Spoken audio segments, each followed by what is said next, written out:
When I opened my eyes, I knew something was terribly wrong. The room around me was enormous, silent, and filled with soft morning light. I was lying beneath expensive white sheets, wearing clothes that were definitely not mine, and my phone was nowhere in sight. My heart began pounding as I tried to remember the night before. Then the bedroom door slowly opened, and Evelyn Hartwell, the powerful CEO of the company where I had worked for 6 years, walked in carrying a cup of coffee. She looked completely calm. She looked at me, smiled gently, and whispered the words that turned my entire world upside down, "Good morning, honey." For a few seconds, I couldn't breathe. I had spent years avoiding her eyes in elevators, preparing reports for meetings she barely noticed me in, and trying to remain one more invisible employee in a company filled with ambitious people.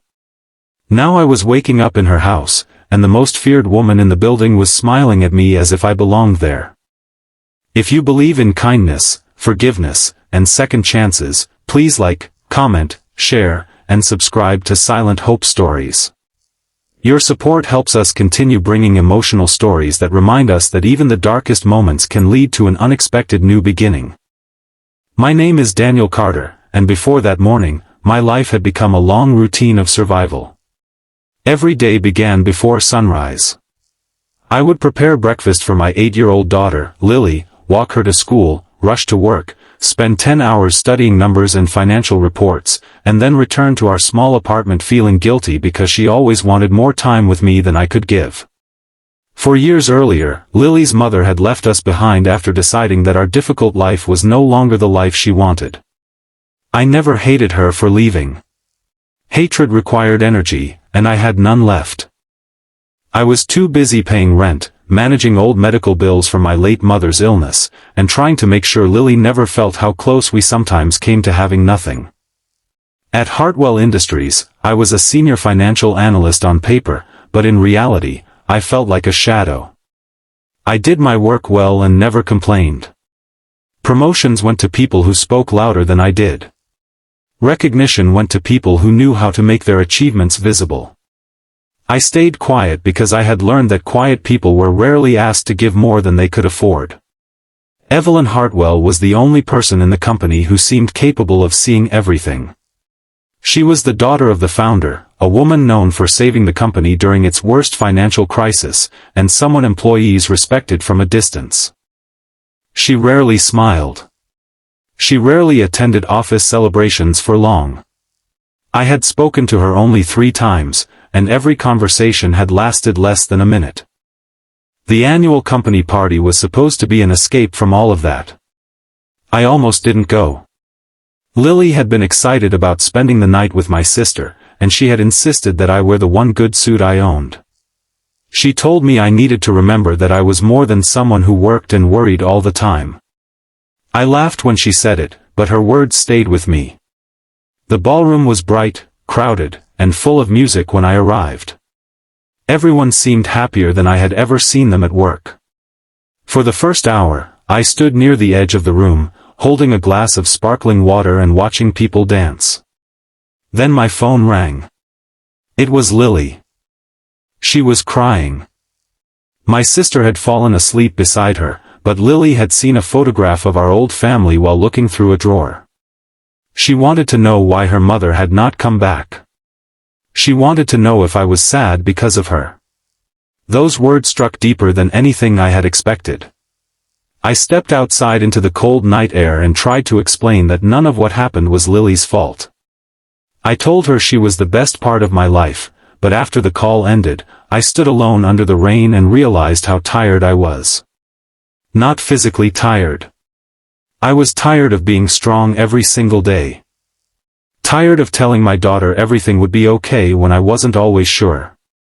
Tired of working harder while feeling as though my life was standing still. I didn't notice Evelyn until she was standing a few feet away from me beneath the hotel entrance. She had left the party without her coat and was holding an umbrella over both of us. She didn't ask me why I looked broken. She didn't demand an explanation. Somehow, that silence made everything worse, because I suddenly felt tears in my eyes. I quickly turned away, embarrassed, but she simply stood beside me until I regained control. Then she suggested that I come back inside before I caught a cold. I followed her because I didn't know what else to do. The memories after that became blurred. I remembered a quiet corner of the ballroom. I remembered Evelyn asking about Lily. I remembered telling her more than I had ever told anyone at work. I spoke about my mother, the bills, my failed marriage, and the fear that one unexpected emergency could destroy everything I had spent years trying to hold together. I admitted that I had once dreamed of becoming an entrepreneur but had buried that dream because single fathers were not supposed to gamble with their children's security. Evelyn listened without interrupting. At some point, I became dizzy. I had barely eaten all day, and someone had mistakenly handed me a drink I assumed was non-alcoholic. My body, already exhausted, reacted badly. That was why I woke up in her house. My first thought was panic. I sat up so quickly that the room spun around me. Evelyn immediately explained that I had fainted at the hotel and that the company doctor had recommended I rest somewhere quiet rather than travel across the city alone. Her driver had brought me to the nearest safe place, which happened to be her home. She had called my sister, made sure Lily knew I was safe, and asked one of her housekeepers to buy me clean clothes. There was nothing scandalous about what had happened, except for the terrifying confusion inside my own mind. The word honey, she explained with a faint smile, had slipped out because, during the night, I had apparently called her by my late mother's nickname while half asleep. I wanted the floor to swallow me. But Evelyn did not laugh. Instead, she told me something I never expected to hear. She said she had noticed me for years. She had read every report I submitted and knew that I was often the person quietly fixing mistakes before they reached senior management. She knew I had refused to take sick leave because I was afraid of falling behind financially. She even knew that I stayed late twice a week because those were the evenings Lily attended an after-school program near the office. I had believed I was invisible, but I had been seen all along.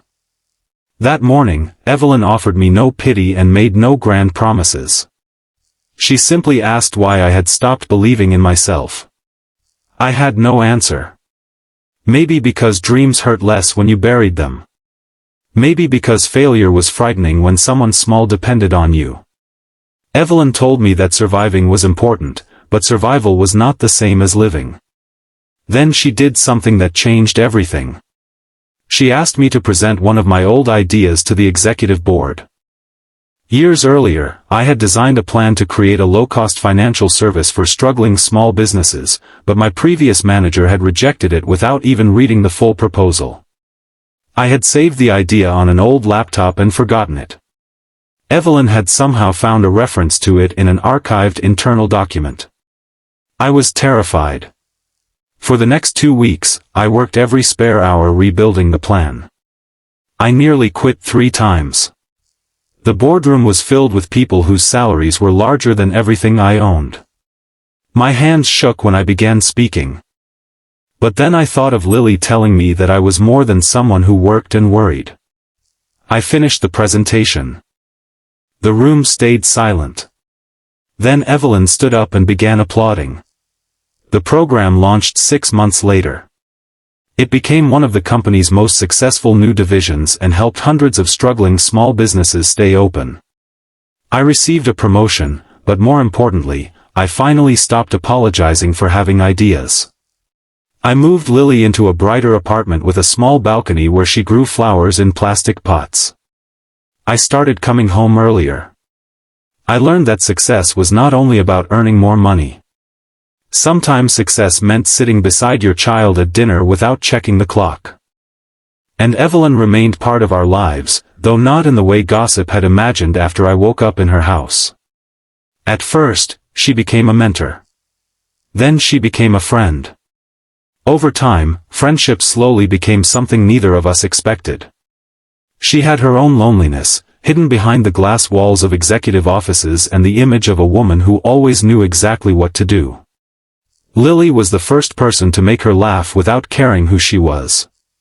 I was the first person, Evelyn later admitted, who treated her like a human being instead of a title. 1 year after that unforgettable morning, I woke up again in Evelyn's house. This time, I knew exactly where I was. Lily was asleep in the guest room after insisting that Evelyn teach her how to make pancakes. The sun was rising through the same large windows. Evelyn stood beside the bed with 2 cups of coffee, but now there was no confusion in my heart when she smiled and called me honey. I finally understood that the greatest miracle of my life had not been waking up in a CEO's mansion. It had been waking up to the possibility that my life was not over, that my pain had not destroyed my future, and that someone's kindness could sometimes arrive at the exact moment you had forgotten how to ask for help. If this story touched your heart, please like, share, and subscribe to Silent Hope Stories, and tell us in the comments if you believe that one small act of kindness can truly give someone a second chance. Before the ending, please comment, I still believe in second chances. Because sometimes life does not change when everything becomes easy. Sometimes it changes when, after years of feeling invisible, someone finally looks at you and reminds you that you were never worthless, never forgotten, and never too broken to begin again. And for Daniel, the most beautiful words he ever heard were not spoken in a boardroom, not attached to a promotion, and not connected to money. They came on an ordinary morning after the worst night of his life, when a kind woman smiled at him and made him realize that even after heartbreak, hope could still feel like home.